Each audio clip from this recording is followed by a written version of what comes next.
Pada bulan Desember 2018, Heidi Carson, yang tinggal di Silicon Valley, Amerika Serikat, menerima vonis mati bagi suaminya. Sirosis hati dan sindrom mielodisplasia datang bersamaan, dan rumah sakit Stanford hanya bisa menggelengkan kepala. Mayo Clinic pun mengatakan tidak bisa. Bahkan Johns Hopkins menolaknya. 3 rumah sakit terkemuka dunia di Amerika Serikat mengatakan hal yang sama.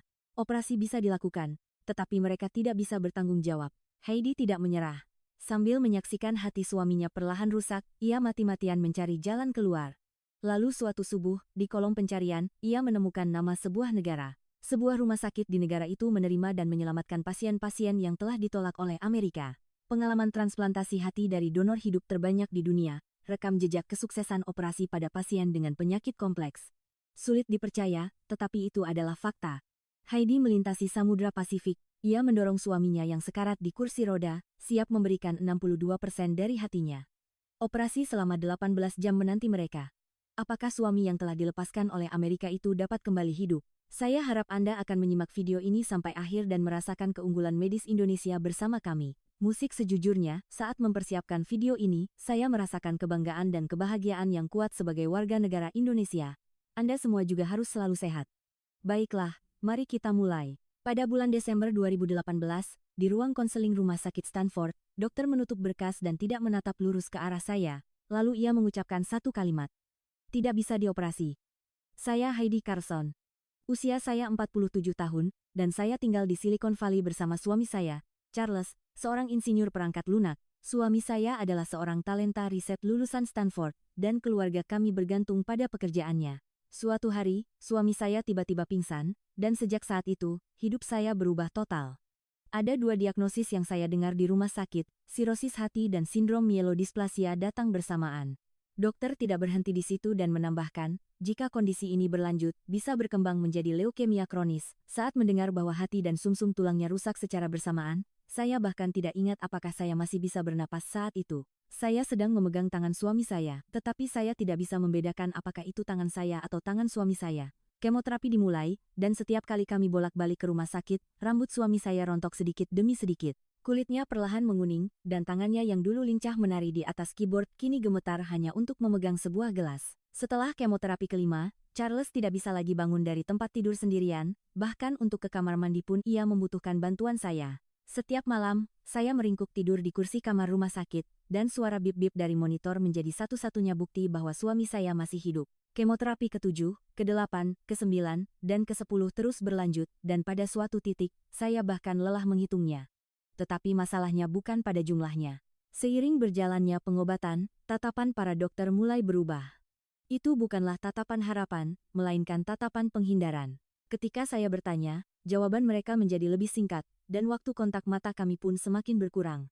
Suatu hari, ketika saya dipanggil ke ruang konseling, seorang dokter berkata dengan suara berat, hatinya tidak akan sanggup menahan kemoterapi lebih lanjut. Kalimat bahwa pengobatan harus dihentikan menusuk telinga saya, dan saya bertanya dengan panik, lalu apa yang harus kami lakukan sekarang? Jawaban dokter itu sederhana. Mereka akan mendaftarkannya dalam daftar tunggu transplantasi hati dari donor kadaver. Kata menunggu terus terngiang di kepala saya. Menunggu? Apakah saya harus menyaksikan suami saya mati perlahan setiap hari sambil menunggu organ yang entah kapan akan datang? Saya tidak tahan. Jadi, saya yang pertama kali angkat bicara. Tidak bisakah saya mendonorkan hati saya? Tidakkah kita bisa melakukan transplantasi hati dari donor hidup? Saat itu, ekspresi dokter berubah. Wajah yang bercampur antara iba dan penghindaran itu tidak akan pernah saya lupakan seumur hidup. Dokter terdiam sejenak, lalu menggelengkan kepala. Karena kondisi sumsum tulang suami Anda, kami tidak bisa menjamin pemulihannya pasca operasi. Sederhananya, operasi mungkin dilakukan, tetapi mereka tidak bisa bertanggung jawab. Hari itu, untuk pertama kalinya, saya merasakan dinding dingin dari sistem medis Amerika dengan seluruh tubuh saya. Nama besar Stanford terasa begitu dingin dan jauh hari itu. Daftar tunggu hanyalah angka, tetapi suami saya adalah manusia.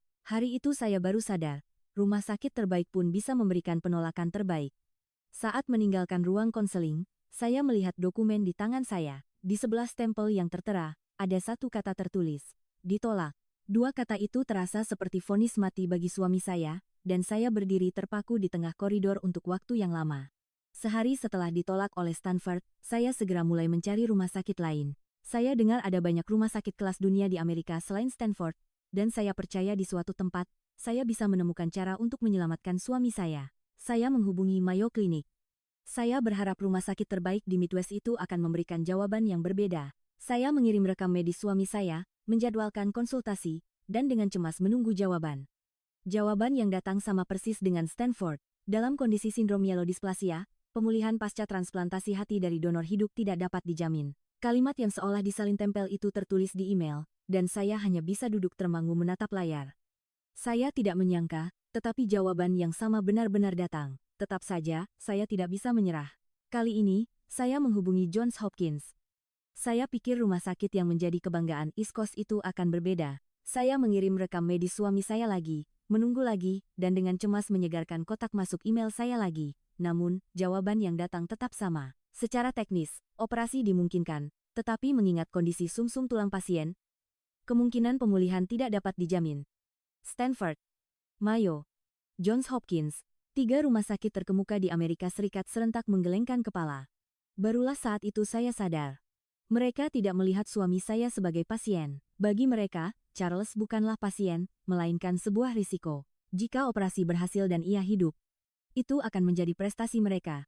Tetapi jika ia meninggal setelah operasi, itu akan menjadi tanggung jawab mereka. Ada banyak rumah sakit terbaik, tetapi tidak ada satupun yang berani mengatakan, mari kita coba. Sekitar waktu itu, keluarga mulai menghubungi satu persatu. Kakak Charles menelepon, dan adik perempuan saya juga datang. Mereka semua mengatakan hal yang sama. Sudah waktunya untuk menerima kenyataan. Bukankah lebih baik menghabiskan sisa waktu bersamanya? Setiap kali mendengar kata-kata itu, hati saya terasa hancur. Menghabiskan sisa waktu bersama adalah pilihan terakhir. Bagi saya, pilihan terakhir adalah menyelamatkan suami saya, bukan menyaksikannya sekarat. Suatu malam, Charles berkata dengan suara lemah, "Heidi, sudah cukup. Kamu tidak boleh ikut jatuh sakit." Kata-kata suami saya menusuk hati saya seperti belati, dan saya hampir menangis saat itu juga. Tetapi saya tidak menangis, karena saya harus menggunakan waktu untuk menangis demi mencari solusi. Setiap subuh, saya duduk di depan komputer. Saat suami saya tertidur, saya mengetikkan berbagai kata kunci di kolom pencarian. Transplantasi hati, sindrom myelodysplasia, penyakit kompleks, operasi tingkat kesulitan tinggi. Saya juga mulai mencari rumah sakit di luar Amerika. Jerman, Jepang, Singapura. Saya berpikir, di suatu tempat di dunia ini, pasti ada tempat yang pernah melakukan operasi yang dikatakan mustahil oleh Amerika. Lalu suatu subuh, ada satu hasil pencarian yang menarik perhatian saya. Kata Indonesia terus muncul. Pengalaman transplantasi hati dari donor hidup terbanyak di dunia, rekam jejak keberhasilan operasi pada pasien dengan penyakit kompleks. Awalnya saya ragu. Indonesia bisa melakukan apa yang tidak bisa dilakukan Amerika. Sejujurnya, sampai saat itu, saya hampir tidak tahu apa-apa tentang dunia medis Indonesia. Tetapi semakin saya mencari, semakin banyak informasi yang muncul, bahwa jumlah transplantasi hati dari donor hidup di Indonesia jauh lebih banyak daripada di Amerika, sehingga tingkat pengalamannya berbeda, dan ada banyak kasus di mana pasien yang ditolak di Amerika pergi ke Indonesia, menjalani operasi, dan kembali hidup-hidup. Jantung saya mulai berdebar kencang saat menatap layar. Pikiran bahwa jika Amerika bukan jawabannya, mungkin jawabannya ada di luar. Pertama kali muncul di benak saya. Malam itu, saya tidak bisa tidur, dan kata Indonesia terus terngiang di kepala saya. Beberapa hari kemudian, rumah sakit Stanford menghubungi saya. Seorang profesor keturunan Indonesia, ingin bertemu dengan saya secara diam-diam. Dengan secercah harapan, saya pergi ke rumah sakit, dan ia menunggu saya bukan di ruang konseling, melainkan di sebuah ruang istirahat kecil di ujung koridor. Saya bisa merasakan bahwa ini bukan pertemuan resmi. Ia memegang tangan saya dan mulai berbicara dengan hati-hati. "Nyonya Carson, saya memanggil Anda karena ada sesuatu yang bisa saya sampaikan. Untuk transplantasi hati dari donor hidup, Indonesia jauh lebih maju daripada Amerika." Saya terdiam sejenak mendengar kata-kata itu. Seorang dokter Amerika merekomendasikan Indonesia? Seorang dokter yang bekerja di Stanford menyebut negara di seberang Pasifik, bukan rumah sakit di negaranya sendiri. Saya secara refleks bertanya, Indonesia. Apakah Indonesia benar-benar lebih baik dari Amerika? Ia mengangguk dan melanjutkan penjelasannya. Indonesia memiliki pengalaman terbanyak di dunia dalam bidang transplantasi hati dari donor hidup, dan Rumah Sakit Pusat Nasional Harapan Medika di Jakarta adalah yang paling menonjol di antara semuanya, katanya. Di Amerika, transplantasi organ dari donor kadaver adalah arus utama, sehingga pengalaman transplantasi dari donor hidup relatif sedikit. Tetapi di Indonesia, donasi dari donor hidup secara budaya lebih aktif, sehingga jumlah operasinya tidak bisa dibandingkan. Pengalaman yang banyak berarti mereka juga telah menangani banyak kasus sulit, dan kemungkinan besar ada kasus operasi pada pasien dengan penyakit kompleks seperti suami saya. Nama Rumah Sakit Pusat Nasional Harapan Medika pertama kali masuk ke telinga saya hari itu. Saya menanamkan nama itu di benak saya, dan begitu tiba di rumah, saya langsung duduk di depan komputer. Ketika saya mengetik Rumah Sakit Pusat Nasional Harapan Medika di kolom pencarian, banyak sekali informasi yang muncul. Jumlah transplantasi hati dari donor hidup per tahun nomor 1 di dunia, rekam jejak keberhasilan operasi pada pasien dengan penyakit kompleks, program untuk menarik pasien dari luar negeri. Semakin saya membaca, semakin cepat jantung saya berdetak. Yang paling menarik perhatian saya adalah angkanya. Ketika rumah sakit terkenal di Amerika melakukan beberapa puluh transplantasi hati dari donor hidup per tahun, Rumah Sakit Pusat Nasional Harapan Medika melakukan ratusan. Perbedaannya bukan hanya 2 atau 3 kali lipat, tetapi hampir 10 kali lipat. Sambil melihat angka-angka itu, saya sadar. Medis bukanlah teori, melainkan pengalaman. Sekalipun seorang dokter sangat pintar, ia tidak bisa melakukan operasi yang belum pernah ia lakukan dengan percaya diri, dan dokter yang telah melakukannya ratusan kali dapat merespons variabel apapun yang muncul. Saya berkata kepada suami saya, "Charles, ayo kita ke Indonesia." Amerika bilang tidak bisa, tapi mungkin di Indonesia bisa. Suami saya, yang terbaring lemah, menatap saya. Saya melihat secercah cahaya kecil di matanya. Itu adalah momen ketika percikan harapan menyala kembali di mata seseorang yang sedang sekarat. Namun, reaksi orang-orang di sekitar kami dingin. Kakak Charles menelepon dan marah. Kenapa harus pergi jauh-jauh ke Indonesia? Kalau terjadi sesuatu di sana, bagaimana? Adik perempuan saya juga berkata dengan wajah cemas, "Kak, tolong berpikir realistis. 3 rumah sakit terbaik di Amerika bilang tidak bisa, apa bedanya di Indonesia?" Sambil mendengarkan kata-kata itu, saya tidak goyah. Tidak, saya tidak bisa goyah. Karena setelah ditolak di Amerika, tidak ada pilihan lain. Saya menghubungi Rumah Sakit Pusat Nasional Harapan Medika. Saya mengirim rekam medis suami saya dan menanyakan ketersediaan untuk konsultasi. Beberapa hari penantian jawaban terasa seperti bertahun-tahun. Dan akhirnya, balasan datang.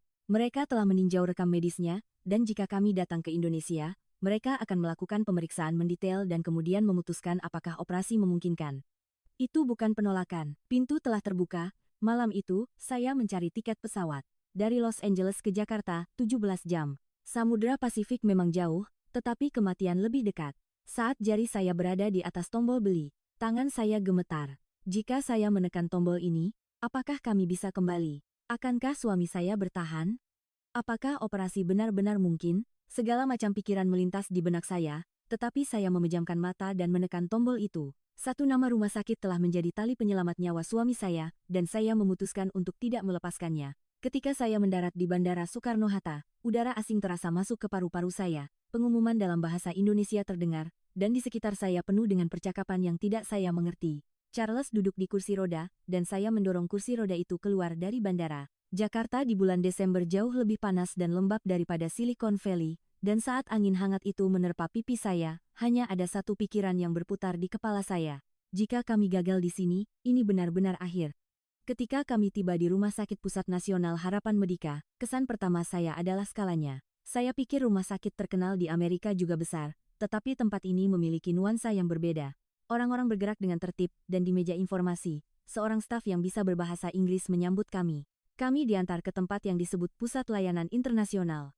Dan di sana kami menjadwalkan konsultasi pertama kami. Saat kami memasuki ruang konseling, tim medis sudah menunggu kami. Di atas meja, terbentang rekam medis suami saya yang saya kirim dari Amerika, dan tebalnya cukup signifikan. Itu adalah rekam medis yang terkumpul dari Stanford, Mayo, hingga Johns Hopkins. Tim medis Indonesia membalik-balik rekam medis itu halaman demi halaman dan mulai mengajukan pertanyaan, tetapi kedalaman pertanyaannya berbeda. Di Amerika, mereka kebanyakan hanya menanyakan kesimpulan. Bagaimana kondisi saat ini, bagaimana angkanya, dan karena itu operasi tidak bisa dilakukan. Namun, tim medis Indonesia menanyakan prosesnya. Kapan tepatnya tingkat fungsi hati menurun setelah kemoterapi? Bagaimana angka-angka lainnya saat itu? Apakah memburuknya kondisi sumsum tulang terjadi sebelum atau sesudah penurunan fungsi hati?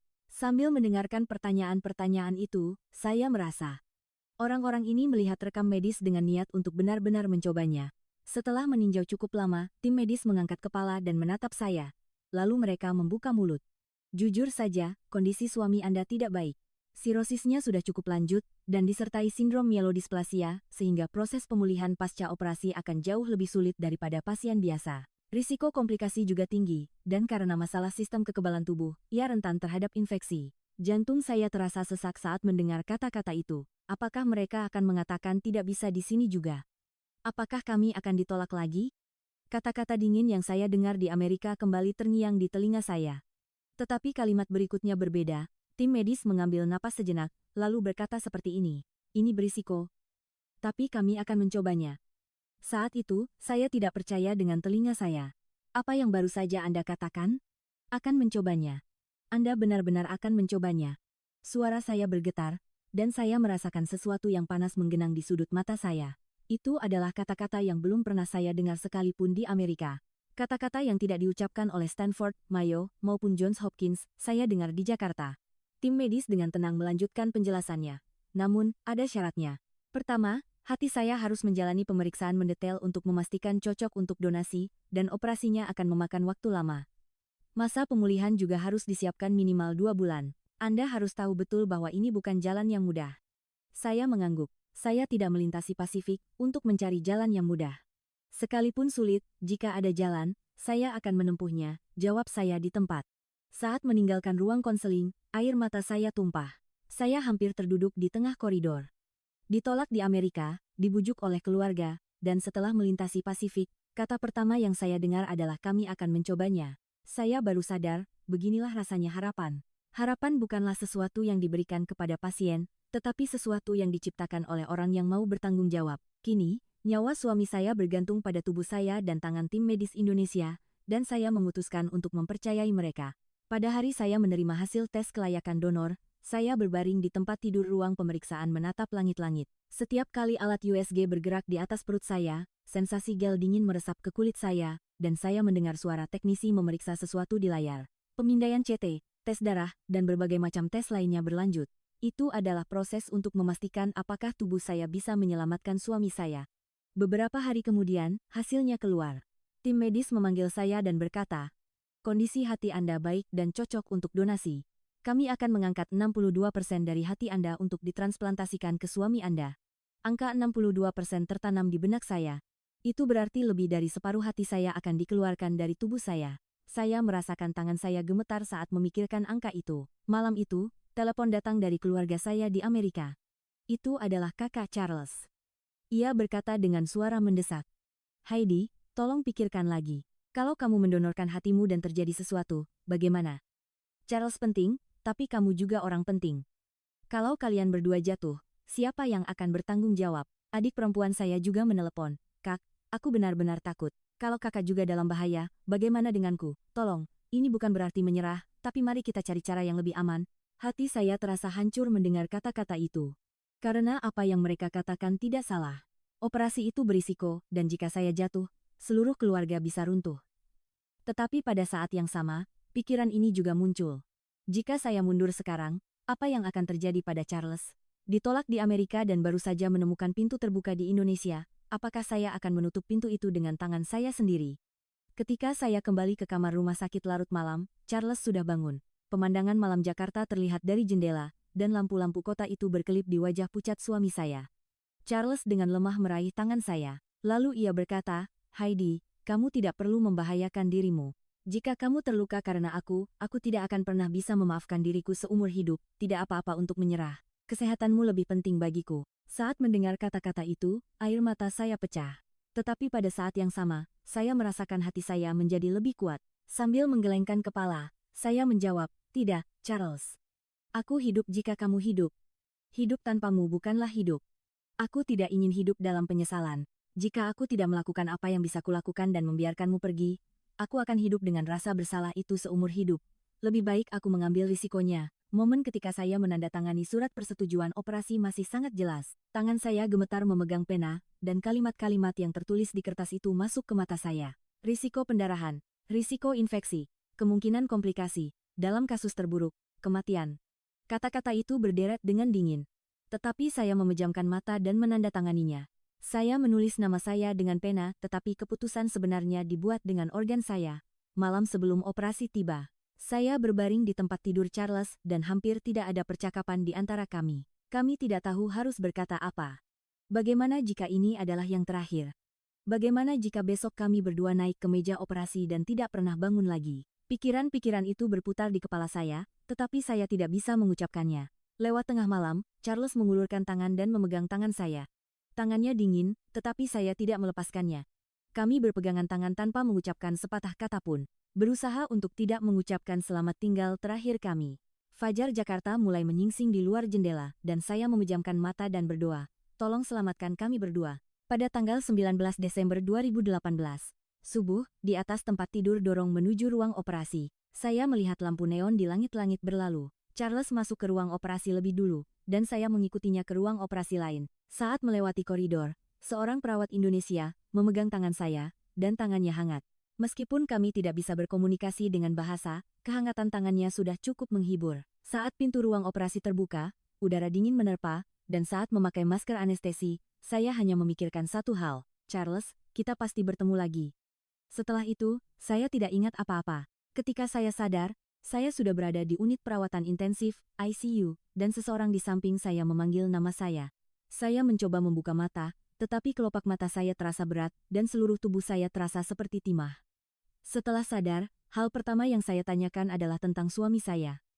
Charles, bagaimana dengan Charles? Seorang perawat menjawab, operasi suami Anda juga sudah selesai, dan sekarang beliau ada di ICU.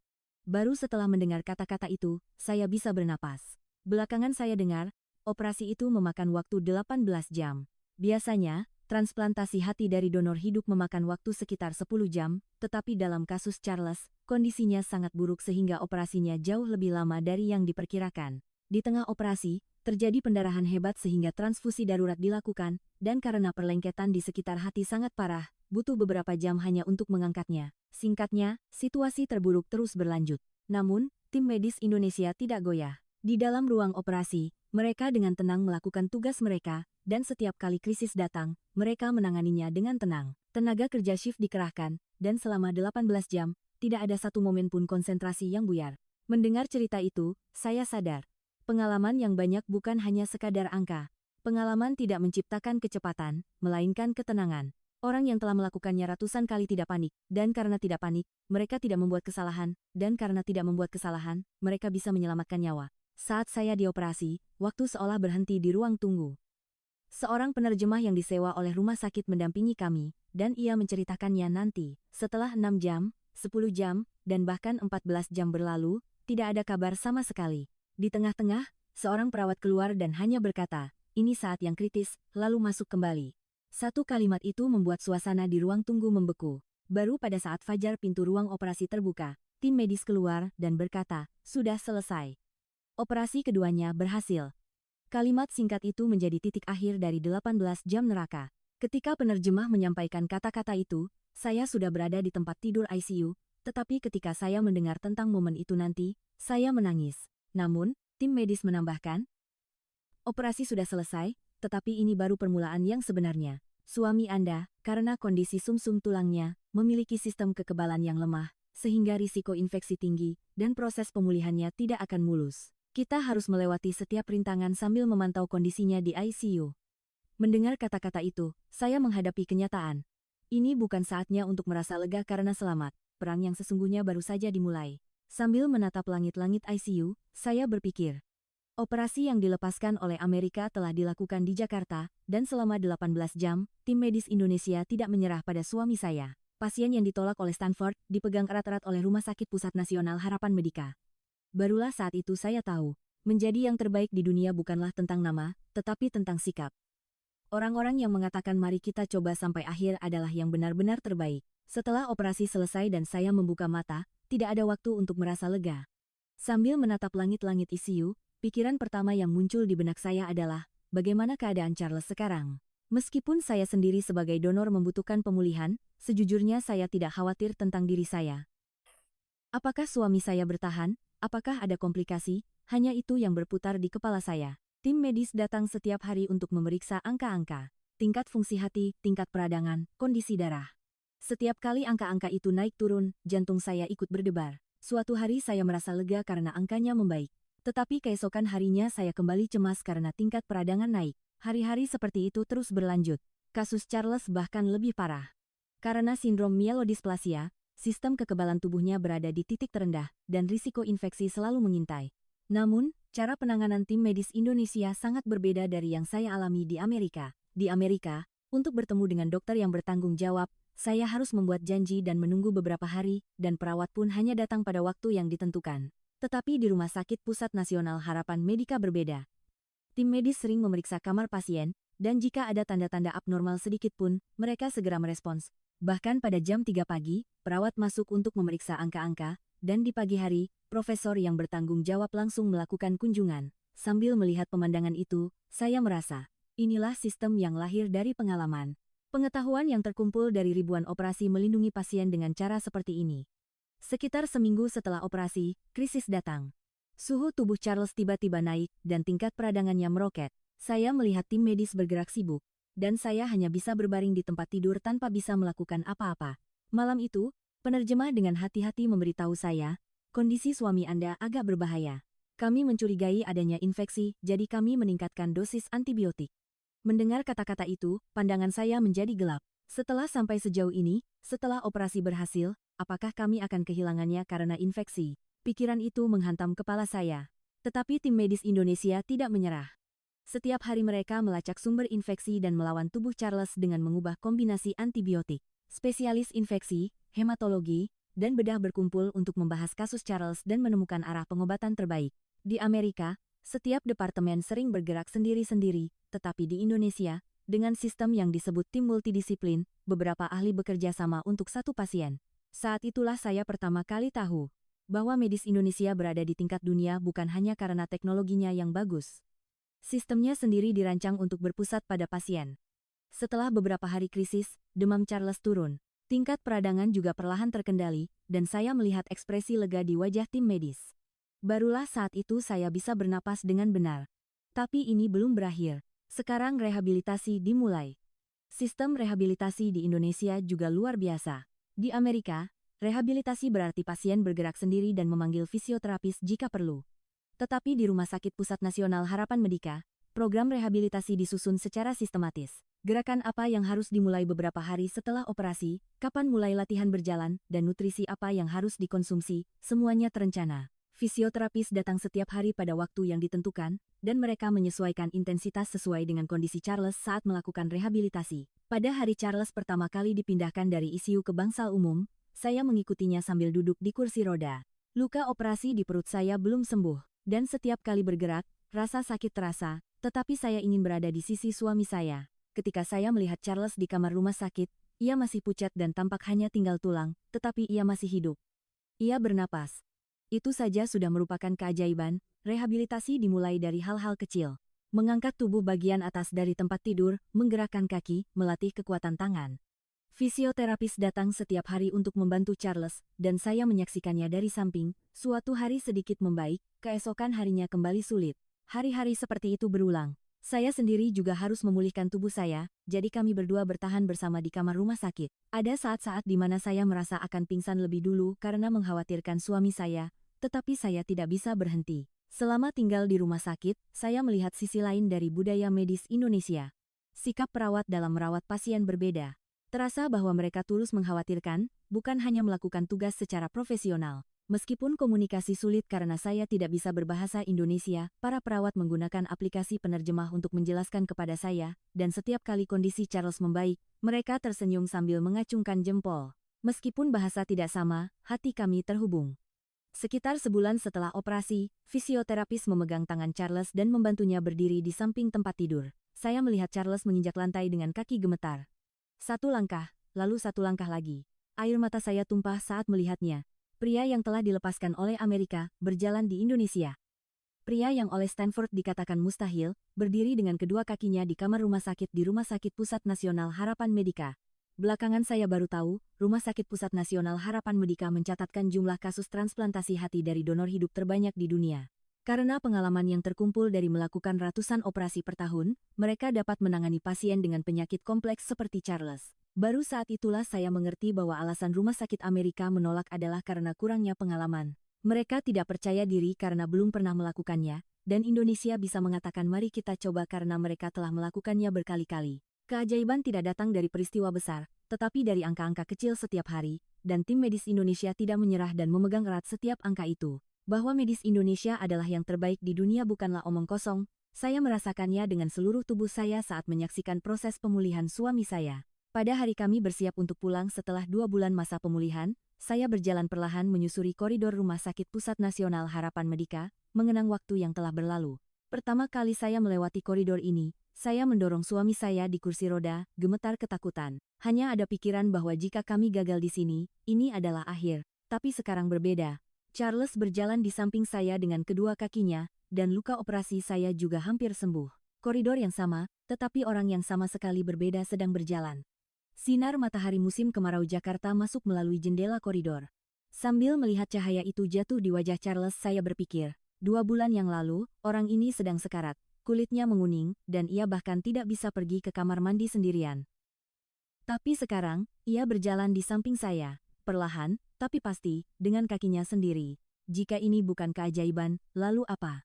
Ketika saya pergi untuk mengucapkan selamat tinggal terakhir kepada tim medis, saya tidak tahu harus berkata apa. Ada seorang penerjemah di antara bahasa Inggris dan Indonesia, tetapi kata-kata yang ingin saya sampaikan tidak dapat sepenuhnya terwakili dalam bahasa apapun. Saya hanya menundukkan kepala dan berkata, terima kasih, berharap satu kata itu mengandung segalanya. Terima kasih telah menyelamatkan suami saya yang telah dilepaskan oleh Amerika. Terima kasih karena tidak menyerah selama 18 jam di ruang operasi. Terima kasih karena telah memegang erat setiap angka selama 2 bulan. Profesor yang bertanggung jawab memegang tangan kami dan berkata, Anda yang luar biasa. Memutuskan untuk mendonorkan hati bukanlah hal yang mudah. Mendengar kata-kata itu, saya menggelengkan kepala. Bukan saya yang hebat, tetapi karena Anda semua mengatakan akan mencobanya, saya pun bisa melakukannya. Di Amerika, tidak ada yang mengatakan akan mencobanya. Saya merasakan dengan sangat mendalam kali ini betapa beratnya satu kalimat kami akan mencobanya. Saat mengurus administrasi kepulangan, saya menerima rincian biaya rumah sakit dan saya tidak percaya dengan mata saya.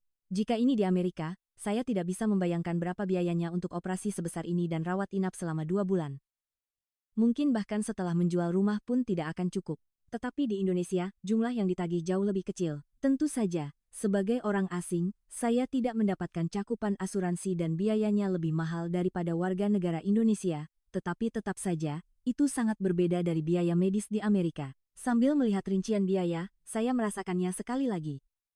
Medis Indonesia bukan hanya teknologinya yang bagus, tetapi sistemnya sendiri berbeda. Ada negara yang menetapkan biaya yang begitu masuk akal untuk menyelamatkan nyawa manusia. Sebelum meninggalkan rumah sakit, saya berhenti sejenak di lobi.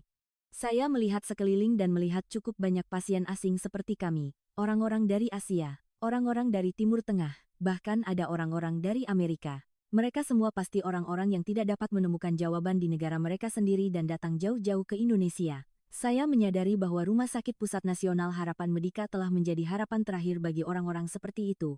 Negara bernama Indonesia sedang menjadi tali penyelamat nyawa bagi pasien di seluruh dunia.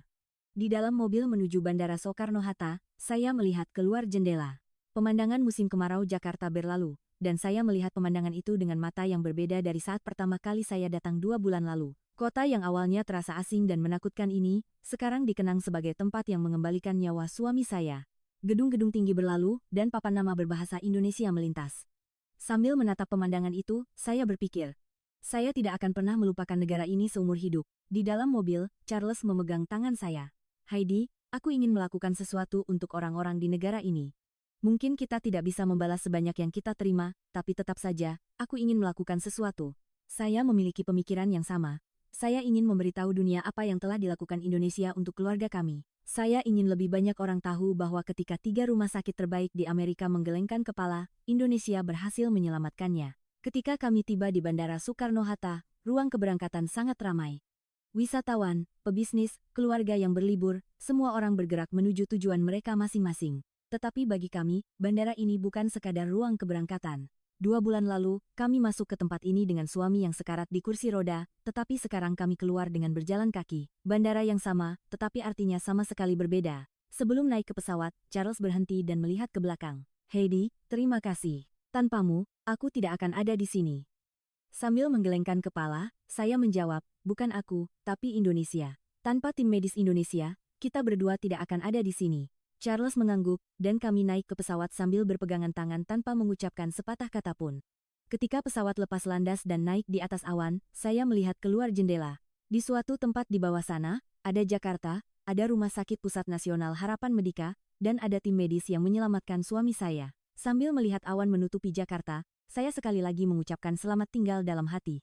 Terima kasih banyak. Berkat Anda semua, suami saya hidup. Setelah penerbangan selama 17 jam, kami tiba di Los Angeles. Saat menginjakan kaki di tanah Amerika, saya merasakan perasaan yang aneh.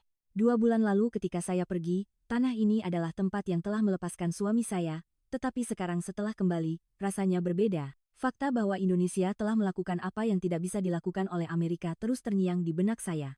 Amerika, yang menyebut dirinya negara adidaya terkuat di dunia, teknologi medisnya juga membanggakan sebagai yang terbaik di dunia, tetapi pasien yang dilepaskan oleh Amerika telah diselamatkan oleh Indonesia. Ketika kami tiba di rumah, keluarga sudah menunggu. Kakak Charles berlari dan memeluk adiknya, dan adik perempuan saya menangis begitu melihat saya. Mereka jujur mengatakan bahwa mereka tidak menyangka kami akan kembali hidup-hidup. Ketika kami mengatakan akan pergi ke Indonesia, mereka pikir kami gila. Tetapi melihat kami benar-benar kembali hidup-hidup, dan bahkan berjalan, mereka tidak percaya. Reaksi orang-orang di sekitar kami beragam. Kamu benar-benar dioperasi di Indonesia? Apakah teknologi medis di sana sebagus itu? Ekspresi mereka penuh ketidakpercayaan. Kebanyakan orang Amerika tidak tahu banyak tentang medis Indonesia. Mereka mungkin tahu tentang perusahaan besar atau destinasi wisatanya, tetapi banyak yang tidak tahu bahwa rumah sakit di Indonesia berada di tingkat dunia. Saya pun tidak tahu sampai kejadian ini. Saya menjawab setiap pertanyaan itu satu persatu. Ya, Indonesia yang menyelamatkannya. 3 rumah sakit terbaik di Amerika bilang tidak bisa, tapi di Jakarta mereka bilang akan mencobanya. Mereka melakukan operasi selama 18 jam, pemulihan selama 2 bulan, dan mereka benar-benar berhasil. Orang-orang terkejut, tetapi juga tampak ragu. Tetapi buktinya ada di depan mata mereka. Charles yang sekarat, kini berjalan dengan normal. Beberapa hari kemudian, rumah sakit Stanford menghubungi. Mereka meminta kami datang untuk pemeriksaan lanjutan. Saya membawa Charles ke rumah sakit, dan dokter yang bertanggung jawab memeriksa kondisinya. Ekspresi dokter setelah melihat hasil tes sangat aneh. Wajahnya bercampur antara keterkejutan dan kebingungan. Dokter itu berkata, kondisinya sangat baik. Sepertinya operasinya berhasil. Mendengar kata-kata itu, saya tersenyum pahit. Operasi yang beberapa bulan lalu Anda katakan mustahil, berhasil, kan? Pasien yang Anda lepaskan, sekarang duduk di depan Anda dalam keadaan hidup, kan? Profesor keturunan Indonesia itu memanggil saya secara terpisah. Beliau berkata pelan, selamat datang kembali. Saya senang telah merekomendasikan Rumah Sakit Pusat Nasional Harapan Medika. Saya membungkuk dalam-dalam kepadanya. Jika beliau tidak memberitahu saya tentang Indonesia pada awalnya, saya mungkin masih berkeliling di Amerika. Tidak, Charles mungkin sudah tidak ada di dunia ini. Beberapa minggu setelah kembali, kehidupan sehari-hari mulai kembali normal sedikit demi sedikit. Charles belum sepenuhnya pulih, tetapi ia membaik dari hari ke hari. Porsi makannya bertambah, jarak berjalannya semakin jauh, dan warna wajahnya mulai kembali. Sambil menyaksikan setiap perubahan kecil itu, saya bersyukur. Benih harapan yang ditanam oleh tim medis Indonesia sedang tumbuh di tanah Amerika. Suatu malam, saya melihat Charles duduk di depan komputer di ruang kerjanya. Ia sedang mengetik di keyboard setelah sekian lama. Tidak secepat dulu, tetapi jari-jarinya kembali bergerak di atas keyboard. Saya berdiri di depan pintu dan memandangnya untuk waktu yang lama. Suami yang telah dilepaskan oleh Stanford kembali dari Jakarta dan kembali bekerja. Suami yang dulu saya banggakan sebagai talenta riset lulusan Stanford memulai penelitiannya lagi. Charles menoleh ke arah saya dan tersenyum. Heidi, sepertinya aku bisa bekerja. Saat mendengar kata-kata itu, air mata saya menggenang. Seseorang yang beberapa bulan lalu hanya menunggu kematian, sekarang mengatakan akan bekerja lagi. Itulah keajaiban yang sesungguhnya. Bukan operasinya yang merupakan keajaiban, tetapi kembalinya ke kehidupan sehari-hari adalah keajaiban. Saya sekarang mendengar kata terbaik di dunia dengan cara yang berbeda. Dulu, saya pikir jika teknologinya bagus, itu yang terbaik. Jika peralatannya bagus, fasilitasnya bagus, dan dokternya terkenal, saya pikir itu yang terbaik. Tetapi kali ini saya belajar, yang terbaik bukanlah nama, tetapi orang-orang yang mencoba sampai akhir. Tidak menyerah, bertanggung jawab, memegang pasien sampai akhir. Itulah syarat sejati untuk menjadi yang terbaik di dunia. Indonesia tidak memberikan keajaiban kepada keluarga kami, tetapi memberikan jawaban. Jawaban atas pertanyaan. Apa itu medis? Medis bukanlah menyerah karena pasien sulit, tetapi maju dan berkata akan mencobanya meskipun sulit. Itulah yang saya pelajari di Indonesia. Tim medis Rumah Sakit Pusat Nasional Harapan Medika menunjukkan jawaban itu dengan tindakan nyata, dan berkat jawaban itu, saya mendapatkan kembali suami saya. Rumah Sakit Pusat Nasional Harapan Medika telah menjadi rumah kedua bagi keluarga kami, dan saya akan menyimpan nama itu di hati saya seumur hidup. Jika suatu saat saya kembali ke Indonesia, saya akan mengunjungi Rumah Sakit Pusat Nasional Harapan Medika terlebih dahulu. Dan saat itu, saya akan sekali lagi menyapa tim medis yang telah menyelamatkan saya. Dengan berjalan kaki, dalam keadaan sehat, saya akan mengucapkan terima kasih. Negara bernama Indonesia telah memberikan kehidupan kedua bagi suami saya, dan saya tidak akan pernah melupakan kebaikan itu seumur hidup. Heidi Carson menerima vonis mati bagi suaminya dari 3 rumah sakit terbaik di Amerika. Stanford, Mayo, Johns Hopkins semuanya menggelengkan kepala. Tetapi di seberang Pasifik, di Jakarta, ceritanya berbeda. Tim medis Rumah Sakit Pusat Nasional Harapan Medika, meskipun tahu itu berisiko, mengatakan akan mencobanya, dan setelah operasi selama 18 jam, mereka benar-benar berhasil. Pasien yang dilepaskan oleh Amerika telah diselamatkan oleh Indonesia. Medis Indonesia telah mencapai tingkat di mana dunia datang mencarinya. Dalam bidang transplantasi hati dari donor hidup, Indonesia memiliki pengalaman terbanyak di dunia, dan budaya medis yang tidak menyerah telah menyelamatkan banyak nyawa. Ini bukan kebanggaan, tetapi fakta. Saat membuat video ini, saya pun merasakannya kembali. Betapa bangganya saya dengan tim medis di negara kita. Sikap mereka yang dengan tenang mendampingi pasien dan tidak menyerah sampai akhir, bukankah itu yang benar-benar terbaik di dunia? Kepada semua tenaga medis yang mungkin sedang begadang di rumah sakit malam ini untuk menyelamatkan pasien, saya ucapkan terima kasih. Saya harap Anda semua juga sehat dan bisa bersama orang-orang yang Anda cintai untuk waktu yang lama. Terima kasih telah menonton.